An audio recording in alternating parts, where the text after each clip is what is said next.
Hello everyone, I'm making this video to do a quick demonstration on how to install Open Broadcaster software onto your device. So to start off, we're going to go to the internet using our browser of choice. I'm going to use Google Chrome. We're going to type in the URL obsproject.com.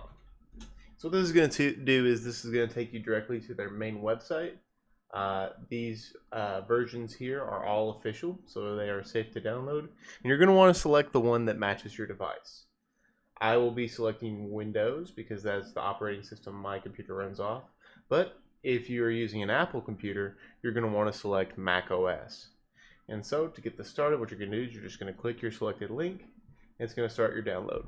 Once that completes, what you'll need to do is you will need to open that up, and it will automatically install and just follow the steps involved in that. So once that is installed, the screen that you should get should look like this.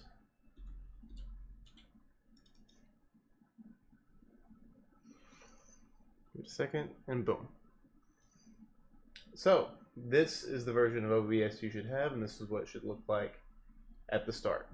If you have any issues, I'll attach a quick start guide at the end of the unit and give those a try. All right, thank you.